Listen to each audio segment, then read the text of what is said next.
नमस्कार, मैं हूं दीपाली राणा। आप देख रहे हैं कल का बाजार। आपके स्टॉक रिलेटेड सवाल, फिर चाहे निवेश की बात हो या बात हो ट्रेडिंग के, सब इस शो में हम लेते हैं। आप भी आ सकते हैं कल का बाजार में, अपने क्वेश्चंस पूछ सकते हैं व्हाट्सएप के थ्रू, सोशल मीडिया प्लेटफॉर्म्स के थ्रू। ये शो लाइव भी जा रहा है फेसबुक ट्विटर पर, तो आप वॉच भी कर सकते हैं, अपनी क्वेरीज भी पोस्ट कर सकते हैं। शो के दौरान कुछ सवाल हम पिक करते हैं।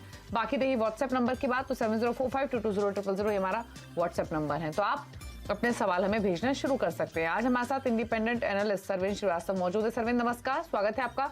सरवीन से एक आउटलुक लेंगे, लेकिन उससे पहले क्विकली देख लेते हैं आज रिकैप मार्केट में हुआ क्या। आज जनवरी एक्सपायरी से पहले बाजार में दायरे में कारोबार रहा। सेंसेक्स 37 पॉइंट चढ़कर 60,980 पर बंद हुआ। निफ्टी बिना किसी बदलाव के 18,118 पर बंद हुआ। Mid cap small cap stocks में भी थोड़ा दबाव था। आईटी ऑटो स्टॉक्स में खरीदारी थी, वहीं banking, pharma, realty, metal stocks की कुछ ऐसी पॉकेट्स थी जहां पर बिकवाली देखने को मिल रही थी। एफआईज ने बिकवाली की है 760 करोड़ की, डीएस ने खरीदारी की है 1145 करोड़ की। तो ये हैं एफआईज के नंबर्स। लेकिन क्या व्यू आपका मार्केट्स पर कल के सेशन के लिए? कहां एक्सपायरी एक्सपेक्ट कर रहे हैं, क्या व्यू है? जी दीपाली, देखिए एक्सपायरी का व्यू तो हमेशा थोड़ा सा चैलेंजिंग रहता है, बट मेरा मानना यही लग रहा है मुझे कि फिलहाल जिस तरह का आज बंद हुआ है, आई थिंक मोटा मोटी आपको 18,150 ये जो रेंज है, इसमें कहीं एक्सपायरी मोस्टली देखने मिलनी चाहिए। बाजार भी अगर आप लास्ट 6 हफ्तों से देखेंगे तो बाजार भी एक रेंज में ही फंसा हुआ है। छठा हफ्ता चल रहा है जहां पे हम तकरीबन 17,800 से लेके 18,200 की रेंज में फंसे हैं। तो एक 300-400 पॉइंट की रेंज है, बहुत ज्यादा कुछ पोजिशनल या ट्रेंड वाइज नहीं हो रहा है। तो मैं तो यही समझूंगा कि तकरीबन 18,150 की रेंज में एक्सपायरी होनी चाहिए। ओके, तो 18,150 इस रेंज में एक्सपायरी हो सकती है, ये व्यू है। चलिए अब सवाल ले लेते हैं बिना देरी किए। और पहले कॉलर हमारे साथ सुमित महेश्वरी फोन लाइन पर मौजूद रहेंगे असम से, और इनसे ले लेते हैं सवाल। इनफैक्ट जो डिटेल्स हमारे साथ हैं उसके बेसिस पे दो स्टॉक्स हैं इनके पास। सुमित, अगर आप सुन सकते हैं तो बताइए क्या सवाल है आपका। चलिए, दो स्टॉक्स हैं इनके पास, लॉन्ग टर्म व्यू है। सर्वेंद्र, आईसीआईसीआई बैंक 50 स्टॉक्स 902 की बाइंग है। बंधन बैंक 100 स्टॉक्स 251 की बाइंग है। दोनों में ही लंबी अवधि के लिए ये निवेश करना चाहते हैं। सुमित, आईसीआईसीआई बैंक, बंधन बैंक, यही दो स्टॉक्स हैं आपके पास, इसी पर राय चाहिए? जी हाँ। ओके, और दोनों ही लॉन्ग टर्म इन्वेस्टमेंट्स हैं आपकी? जी हाँ। ठीक है, क्या सजेशन सर्वेंद्र इनके लिए दोनों बैंक स्टॉक्स पर? देखिए, जब ये लॉन्ग टर्म बोल रहे हैं तो मैं मान के चल रहा हूँ कि 12 महीने प्लस का ये व्यू लेके चल रहे हैं यहाँ पे। तो आई थिंक उस केस में इनको वर्स्ट केस और बेस्ट केस समझना जरूरी है। मुझे लगता है कि आईसीआईसीआई बैंक में फिलहाल तो होल्ड है, और मेरे ख्याल से आप एक यहाँ पे होल्ड की राय रहेगी। अपने लंबे अवधि के एवरेज के ऊपर जब तक ट्रेड कर रहा है तो आई थिंक 835 830 के वो लेवल से, तो जब तक 825 के ऊपर टिका हुआ है, उसके नीचे बंद नहीं दे रहा है, तब तक यहाँ पे राय होल्ड की ही है। और थॉट यही है कि ऊपर में वापस 950,000 के टारगेट्स इमीडिएट बेसिस पे, और जब अगर 12 महीने की अवधि से ऊपर का व्यू लेके चल रहे हैं तो 1100-1150 के स्तर भी यहाँ पे आईसीआईसीआई बैंक में आने चाहिए। तो होल्ड की राय है। 18,424 का क्लोजिंग ओनली स्टॉप लॉस है। बंधन बैंक में एक मल्टी क्वार्टर करेक्शन यहाँ मुझे पूरा दिख रहा है। मुझे लग रहा है कि पॉसिबिलिटी है लास्ट गए महीने के बंद के साथ की यहाँ पे एक मल्टी क्वार्टर और मल्टी ईयर करेक्शन यहाँ पे पूरा होता हुआ मुझे 2020 के बाद से दिख रहा है। तो आई थिंक यहाँ पे भी बने रहने की राय है। यहाँ पे इमीडिएट बेसिस मुझे लगता है कि ऊपर में 290 और 300 के स्तर हैं जो आने चाहिए, और अगर 12 महीने प्लस के हिसाब से रखते हैं तो आई थिंक यहाँ पे ऊपर में आपको तकरीबन 400-450 के लेवल्स भी यहाँ आते हुए दिखने चाहिए। यहाँ पे मेरे पास क्लियर कट कोई रिवर्सल के लेवल नहीं है, तो आई थिंक इसमें यहाँ पे होल्ड रखें। मैं इनको यहाँ स्टॉप लॉस नहीं दे पा रहा हूँ, लंबी अवधि का है, तो मेरे हिसाब से होल्ड करके रखें और ट्रेड में बने रहें। होल्ड करके रखिए लॉन्ग टर्म के लिए, यही आपके लिए सजेशन। मुकेश प्रसाद से बात करेंगे, जमशेदपुर से हमारे साथ फोन लाइन पर हैं। मुकेश जी नमस्कार, बताइए आपका क्या क्वेश्चन है? मैम, मेरा हैप्पीएस्ट माइंड है 994 का बाई है। ओके, 51 शेयर है। और आपने किस बाइंग? 994 की आपकी बाइंग है, राइट? हाँ। और व्यू आपका लॉन्ग टर्म है, ये इन्वेस्टमेंट है? 6 से 8 महीना रुक सकता हूँ। ओके, क्या सजेशन? 6 to 8 मंथ्स का व्यू हैप्पीएस्ट माइंड पर 994 की बाइंग है। देखिए, 6 से 8-9 महीने का व्यू है तो मेरे हिसाब से वर्स्ट केस बेस्ट केस यहाँ का समझ लें। आई थिंक जो लास्ट 4-5 महीनों में जो लोएस्ट यहाँ पे दिख रहा है वो तकरीबन 785 के आसपास के स्तर दिख रहे हैं। वो अभी क्रिटिकल हो जाते हैं मेरे हिसाब से। 780-785 के स्तर क्रिटिकल है, उसके नीचे जब डिसाइसिवली जब तक क्लोज नहीं करता है तो मुझे लगता है कि एक 4-5-6 क्वार्टर का करेक्शन यहाँ पे मोस्टली पूरा होते हुआ दिख रहा है। सो 780 के नीचे एक स्टॉप लॉस रखें और ट्रेड में मेरे हिसाब से बने रहें।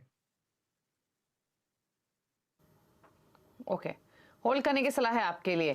अगले कॉलर से कनेक्ट करते हैं। रक्षक जलोटा हमारे साथ हैं जलंधर से। रक्षक जी नमस्कार, बताइए कौन सा शेयर, क्या जानना चाहते हैं? में 2 शेयर है। एक टांगा प्लेटफॉर्म 1240 रुपए पे लिए 35 शेयर। ओके। और एक सेकंड पिरामिड एंटरप्राइज, ठीक है। 1440 पे लिए जी 40 शेयर। और यहाँ बाइंग प्राइस क्या है? 1440 जी। 1400 के आसपास का है, ठीक है। तो काफी नुकसान में है आप। दोनों ही पोजीशंस में काफी ऊपर की आपकी बाइंग, इनफैक्ट हाइस के आसपास ही आपने खरीदे हैं दोनों स्टॉक्स। तो लॉसेस तो ह्यूज हैं अगर बाइंग प्राइस के हिसाब से कंपेयर करें तांला प्लेटफॉर्म्स में भी और पिरामल में भी। क्या सजेशन रहेगा आपका?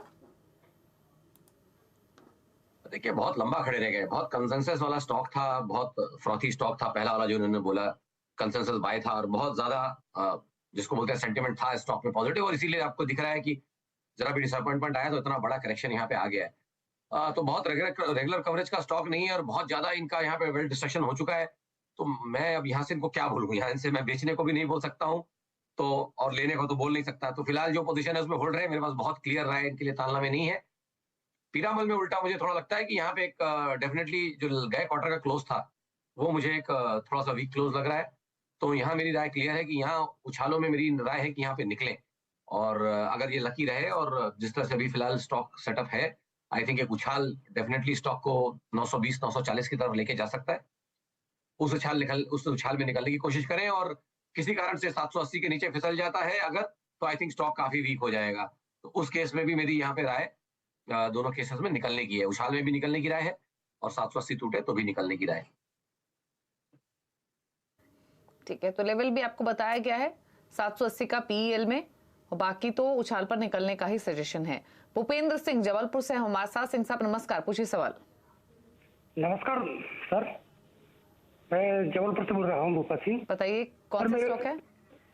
मेरे पास क्लीन साइंस के 65 शेयर हैं जो 1700 की बाइंग है, तो उसका मतलब क्या कर सकते हैं, अभी होल्ड कर लें या फिर शॉर्ट कर लें? 1700 की बाइंग है, 1400 पर कर रहा है ट्रेड क्लीन साइंस। 65 स्टॉक्स हैं, 322 रुपए का नुकसान। ये आपकी क्या 1 साल पुरानी बाइंग है, 1 साल सवा साल पहली बाइंग? नहीं मैडम, अभी 4 महीने पहले की है। ओके, 4 मंथ्स पहले आपने लिया। ऑल्दो 2200-2300 के भी भाव इसके हमने देखे थे लगभग 1 सवा साल पहले। क्या सजेशन है इनके लिए? क्लीन साइंस पर 1700 की बाइंग, 1400 पर कर रहा है ट्रेड। देखिए डेटा तो यहाँ पे दिवाली बहुत कम है, लास्ट 1-1.5 कैंडल ही है, 2 कैंडल है अगर आप लंबी अवधि के चार्ट देखेंगे, और क्वार्टरली में भी जो भी डेटा है आई थिंक 8 क्वार्टर का डेटा मुझे इमीडिएटली जो दिख रहा है अपलोड करने में दिख रहा है, उसके पूरे लोअर एंड की रेंज पे है। जब से आई थिंक मोटा मोटी थोड़े दिन लिस्टिंग के बाद चला, उसके बाद 2 क्वार्टर के बाद से गिर ही रहा है। तो I think consistently lower top lower bottom बनाते जा रहा है, और यहाँ पे भी अब बात वही मैं बोलूंगा कि इतना डेटा कम है और इतने लोअर लेवल्स पे आ गया है कि मैं यहाँ पे इनको बेचने की तो राय दे नहीं सकता और एवरेज करने की भी राय नहीं दे सकता। जो करंट पोजीशन है उसी में बने रहें और 3 से 6 महीने में इसको दोबारा से रिव्यू करें। फिलहाल होल्ड रखें, बट उछालों में डेफिनेटली निकलने की यहाँ पे भी कोशिश करें मेरे हिसाब से। ओके, उछाल पर निकलने की सलाह होगी क्लीन साइंस में, फिलहाल होल्ड कर सकते हैं। रामेंदु नारायण दिल्ली से हमारे साथ मौजूद है। रामेंदु जी गुड इवनिंग, बताइए सवाल। हाँ, मेरा 1205 टाटा स्टील का है, वो 110 रुपया के भाव में दिया था, वाकई सेल करो का होल्ड करो? लॉन्ग टर्म के लिए लिया है। ओके, लॉन्ग टर्म का व्यू है, 10 रुपए के फायदे में है टाटा स्टील में, क्योंकि 110 की इनकी बाइंग है। रख लें इस स्टॉक को या कोई और सजेशन आपका सर्वेंद्र? देखिए आज के दिन अब प्योरली अगर ये वापस लंबी अवधि बोलते हैं तो इनको वर्स्ट केस बेस्ट केस समझना चाहिए। अगर 12 महीने प्लस के लिए रखते हैं तो वर्स्ट केस में स्टॉक नीचे में 80 रुपए तक गया हुआ है, और वो ध्यान इनको रखना चाहिए। और बेस्ट केस में जो है वो स्टॉक आपको ऊपर में 150 रुपए तक का स्तर आपको उसने दिखाया हुआ है। तो आई थिंक मुझे लगता है कि 12 महीने प्लस का होराइजन है तो एक बार शायद खड़े रहना चाहे तो खड़े रह सकते हैं, but with in the larger context of the market अभी मुझे ऐसा लगता है कि अगर एक बार बेचेंगे यहाँ पे तो वापस इनको 105-110 की रेंज में वापस लेने के लिए मिलेगा। तो आई थिंक अगर वो ये ट्रेड करना चाहे तो कर सकते हैं। मुझे लगता है 105 का स्तर इसका आएगा नेक्स्ट महीने भर में, और फिलहाल अगर प्रॉफिट बुक कर लेंगे तो नीचे में दोबारा लेने के लिए मिलेगा। ओके, निमी चंद हमारे साथ अब हैं जोधपुर से। निमी जी नमस्कार, बताइए अपना सवाल। हाँ हेलो नमस्कार मैडम। मैडम यूको बैंक के शेयर्स लिए हुए 5000 शेयर्स है 34 में लिए हुए हैं। ओके, और आपका होराइजन क्या है? मैं लॉन्ग टर्म के लिए लिया था मैडम। ओके, लॉन्ग टर्म का व्यू यूको बैंक, लेकिन ऊपर खरीद लिया, 29 रुपए पर कर रहा है ट्रेड, 34 की बाइंग है, क्या सजेशन? देखिए काफी बेहतर बैंक्स भी पड़े थे लेने के लिए, बट अभी इन्होंने इसको चूज किया और अभी ट्रेड बना लिया है, तो फिलहाल तो मैं इनको यही राय दूंगा कि अब जब ट्रेड लिया है तो थोड़ा सा समय दें। अभी ताजा ताजा ये चला था और काफी अच्छा चला है, तो जो जो तकरीबन 10-12 रुपए से चला और ऊपर में तकरीबन 36-37 तक गया, उसी मूव को अब ये पचा रहा है और आई थिंक 2-4 महीने लगेंगे, थोड़ा इसको पचाएगा और फिर नेक्स्ट लेग मोस्टली ऊपर का आना चाहिए। तो ट्रेड को जब इन्होंने लॉन्ग टर्म लिया है तो ले लिया है, तो उसको टाइम दें, होल्ड रखें और नेक्स्ट लेग में आई थिंक ऊपर के स्तर छुएगा, 50+ 60 तक भी जाने की गुंजाइश है। 12 से 18 महीने इसको इनको देना पड़ेगा। ओके, टाइम देना पड़ेगा, 12 से 18 महीने का होल्ड कर सकते हैं। अमित कुमार है पटना से। अमित जी गुड इवनिंग, आप बताइए आपके पास कौन से शेयर्स हैं? हाँ गुड इवनिंग मैम। मेरा 2 शेयर्स पे है क्वेश्चन। पहला मैम, मैं बैंक ऑफ इंडिया का शेयर लिया हूँ, 5000 शेयर है 94 के भाव से। और दूसरा शेयर है SJVN, ठीक है, वो मैं लिया हूँ 40 के भाव से, वो है 3800 शेयर। तो मैडम मैं जानना चाहूंगा इस पे क्या मुझे करना चाहिए लॉन्ग टर्म?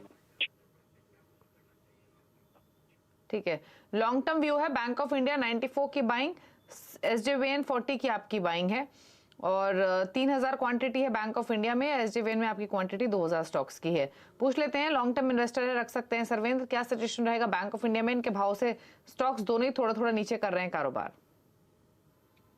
देखिए यहाँ पे सब बाकी दर्शकों के लिए भी एक यहाँ पे एक मैसेज है, एक संदेश है कि भाई देखिए सेंटिमेंट बहुत ज्यादा जब आ गया था उबाल पे, तो सारे PSU बैंक्स में अब देख रहा हूँ कि सबकी क्वेरीज उनमें ही आ रही है, क्योंकि यहाँ करेक्शन चालू हो गए। तो अगर आपने लॉन्ग टर्म के हिसाब से लिया था, पहली बात तो आपने एक शॉर्ट टर्म यूफोरिया जिसको बोलते हैं, एक मीडियम टर्म अप ट्रेंड के एकदम अपर एंड पे ले लिया है, तो इसको आपको थोड़ा टाइम देना पड़ेगा। ये स्टॉक अगर आप देखें तो लास्ट 2-2.5 साल से 100 रुपए के ऊपर जाके टिक नहीं पाया है, बैंक ऑफ इंडिया की बात कर रहा हूँ। तो इसको 100 रुपए का स्तर डिसाइसिवली निकालना पड़ेगा वीकली और मंथली चार्ट्स में, और वहां पे जाके टिकना पड़ेगा, तो नेक्स्ट लेग चालू होगा। इन द मीन टाइम ये जो पीछे रैली रखी है, जैसे अभी पिछले वाले भी बैंक के बारे में था कि इसको 1-2-3 महीने पचाएगा इस रैली को, और उसके बाद नया लेग आना है तो आएगा। तो I think bank of India को टाइम दें, अब ट्रेड ले लिया है तो होल्ड रखें और 12 महीने प्लस का टाइम दिया है तो पोर्टफोलियो में बना के रखें। जहां तक रही दूसरे स्टॉक की बात, SJVN की, वहां पे मुझे लगता है कि ट्रेड इनका ठीक है, मतलब वहां पे भी एक मीडियम टर्म अप ट्रेंड ही इन्होंने बाय कर लिया है, एकदम टॉप पे चले गए हैं लेने के लिए, बट आई थिंक यहाँ पे ट्रेड पे बने रहे और मेरे हिसाब से 30 रुपए के नीचे एक स्टॉप लॉस रहना चाहिए और ट्रेड में बने रहे। ये ट्रेड दोनों में से इनका बेहतर ट्रेड है और यहाँ पे मुझे लगता है कि अगर 12 से 18 महीने का टाइम देंगे तो डेफिनेटली पैसा डबल होने का चांस है। 60 रुपीज या उससे प्लस में ये स्टॉक नेक्स्ट 12 से 18 महीने में जाना चाहिए। ओके, मीनू मिश्रा अगली कॉलर हमारे साथ कनेक्टेड हैं दिल्ली से। मीनू नमस्कार, बताइए सवाल। हाँ जी मैम नमस्ते। मैम हमारे पास ना हिंदुस्तान जिंक का वो शेयर है, हमने 340 पे लिया है, 80 शेयर है, तो इसको क्या करें आगे? और एक और NBCC का भी है। NBCC में भाव बताइए। NBCC में हमारा 49 पे मतलब 270 शेयर है।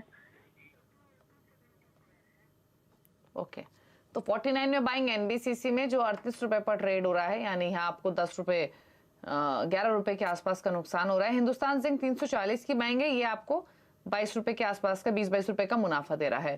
क्या करना चाहिए NBCC और हिंदुस्तान जिंक दोनों स्टॉक्स में? देखिए अगर अवधि इन्होंने क्या बोली, शायद लॉन्ग टर्म बोली इन्होंने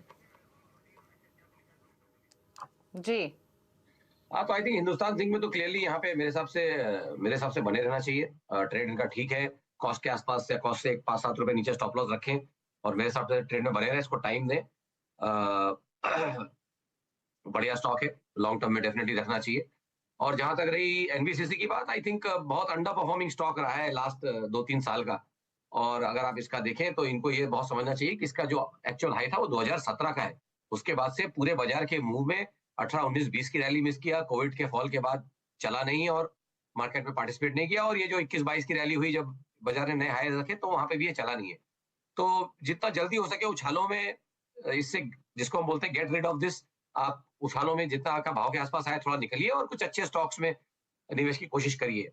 तो इनको थॉट उसके लिए, एनबीसीसी के लिए ये रहेगा कि उछालों में निकलने की राय है, कॉस्ट के आसपास आए तो निकले और पैसा कहीं और लेके जाए। इनफैक्ट हिंदुस्तान जिंक की अगर और नीचे में आए और हिंदुस्तान जिंक की ले सकते हैं। और ओके, चलिए, तो ये सजेशन आपकी दोनों होल्डिंग्स पर। रुकने इसी के साथ एक ब्रेक के लिए, लौटेंगे तो सोशल मीडिया से करेंगे क्वेश्चंस को पिक। चल वापस आते हैं। आप देख रहे हैं कल का बाजार, सरवीन श्रीवास्तव हमारे साथ मौजूद है। क्विकली ले लेते हैं क्वेश्चंस को और सवाल ले लेते हैं। एक पिंको कुमार ने एक सवाल भेजा है, तमिलनाडु पेट्रो प्रोडक्ट्स, इस पर इनका सवाल है 251 शेयर्स है, 94 का बाइंग है, लॉन्ग टर्म के लिए रख सकते हैं, यानी 1 से 2 साल का पर्सपेक्टिव लेकर चल रहे थे। तमिलनाडु पेट्रो पर इनका सवाल है 94 की बाइंग के हिसाब से, बताइए। देखिए, डेफिनेटली अगर होराइजन का लंबा है तो स्टॉक एक लॉन्ग कंसोलिडेशन में गया है लास्ट 6-8 महीने से। अगर आप देखें तो ब्रॉडली आपको दिखेगा कि 80-85 से लेके ऊपर में 9500 तक जाता है। तो आई थिंक डेफिनेटली एक लॉन्ग टर्म कंसोलिडेशन पैटर्न यहाँ दिख रहा है और मेरे हिसाब से इनको ट्रेड में बने रहना चाहिए। ओके, एक सवाल भेजा है दिव्य पराग अशर ने, आरती सर्फेक्टेंट्स पर इनका सवाल है, 948 की बाइंग है, 345 स्टॉक्स हैं, व्यू है लॉन्ग टर्म का, बताइए। आरती सर्फेक्टेंट्स पर इनका सवाल है ये। जी, मैं पुल अप करने की कोशिश कर रहा हूँ। देखिए, यहाँ पे थॉट वही आ जाता है कि आई थिंक जो डेटा इसमें दिख रहा है वो 20-21 से दिख रहा है, और इनिशियली जब जितना डेटा दिख रहा है उसमें खाली सर्किट लग रहे थे ऊपर के। फिलहाल लास्ट कुछ महीनों का देखता हूँ तो एक बहुत बड़ी गिरावट 1600 से तकरीबन 580 का भाव मुझे यहाँ दिख रहा है। तो आई थिंक एक लॉन्ग रन करेक्शन तो पूरा है। मेरे हिसाब से ट्रेड में अगर है तो बने रहे, क्योंकि यहाँ से नई राय लेना मुश्किल है। एवरेज करने को नहीं बोलूंगा, बट जो पोजीशंस ऑलरेडी पड़ी हैं उसमें बने रहे। ओके, इसके अलावा एक सवाल और ले लेते हैं। सीजी पावर पर प्रदीप ने एक सवाल भेजा है, 200 के भाव पर 700 शेयर्स है, लॉन्ग टर्म व्यू है। जी, आई थिंक ट्रेड में बने रहना चाहिए और ट्रेलिंग स्टॉप लॉस का यहाँ इस्तेमाल करें। जब ट्रेड प्रॉफिट में होता है तो डेफिनेटली उसमें बने रहना चाहिए और एक टाइट ट्रेलिंग स्टॉप लॉस यहाँ लेके चले। मुझे लगता है जो पिछला स्विंग था, इसका पिछला स्विंग हाई था, वो तकरीबन इंपॉर्टेंट जो लेवल्स मुझे दिख रहे हैं, जो सेफ डिस्टेंस पे दिख रहे हैं, वो तकरीबन 264, एक प्रीवियस स्विंग के लास्ट स्विंग के नीचे जाता हूं तो 264 के आसपास के लेवल्स आते हैं। आई थिंक 264 के ऊपर एक क्लोजिंग ओनली स्टॉप लॉस बना के रखें और सीजी पावर के ट्रेड में बने रहें। होल्ड करने की सलाह है सीजी पावर, यही आपके लिए व्यू है। चलिए, शो को समेटने का भी वक्त हो गया है और इसीलिए शुक्रिया सर्वेंद्र, आए आप शो में, सभी क्वेरीज को आपने आंसर किया। कोई क्लोजिंग कमेंट? आई थिंक यहाँ पे जो स्टॉक्स डिस्कस हुए हैं काफी रेगुलर स्टॉक्स रहते हैं, तो बट हमारी जितने आज डिस्कस हुए हैं मोटा मोटी किसी में कोई इंटरेस्ट नहीं है, तो वो डिस्क्लेमर देना चाहूंगा। ओके, चलिए, शुक्रिया आपका आने के लिए शो में, सभी क्वेरीज को आंसर करने के लिए। रुकने इसी के साथ एक ब्रेक के लिए, ब्रेक के उस पर भी खबरें जारी हैं CNBC आवाज पर। नमस्कार।